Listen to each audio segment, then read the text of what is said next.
Hi guys, before the tutorial begins, I want to mention that the AM Film JSX panel is completely free for AM Film subscribers. You can download it at no cost, and if you want to support the channel, you can donate, but even if you don't, you're still welcome to use it completely for free. As many of you requested, I've updated the AM Film panel and made some changes to make everything easier to use and also made it a bit compact. First, let's look at the About tab. Here you'll find the version number, so you'll know which JSX you're using. If you have any questions, you can reach me on Instagram or by email and mention the JSX version, so I can provide updates or fixes. To download the update, check the description of this video, and make sure to read the installation instructions carefully. Previous versions only worked in older After Effects up to 2025, so they weren't future-proof and could stop working in 2026. I've fixed that and added support for a few more years, so the panel will last longer. The biggest update is the Effects tab. Many of you already know how it works, but if you're new and don't know my panel, let me explain. This JSX panel scans your After Effects presets folder and displays all your saved presets and plugins in one place. With just one click,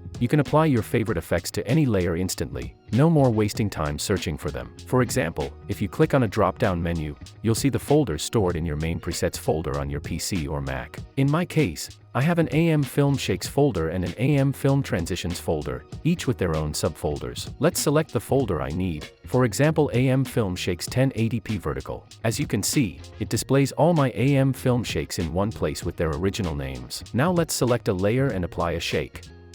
And just like that, the preset is instantly applied to the layer I wanted. The presets now apply to a new adjustment layer instead of directly on the video. The adjustment layer automatically matches the keyframe length and trims itself, so you don't have to do it manually. If the preset doesn't have any animated keyframes, the adjustment layer will match the full video length. The buttons are smarter now and save you even more time. If you're a beginner and don't know how to save effects or plugins as presets to later display them in the panel, check the tutorial in the description. I've included a full guide how to do it and also how to use this panel on how it works. Under the layer tools, you'll see the same buttons, but now they're compact and not too large. Let me know in the comments which buttons you'd like me to add, and I'll definitely work on it. Hope you found this video helpful. Thanks for watching, and if you enjoyed it, please give it a like.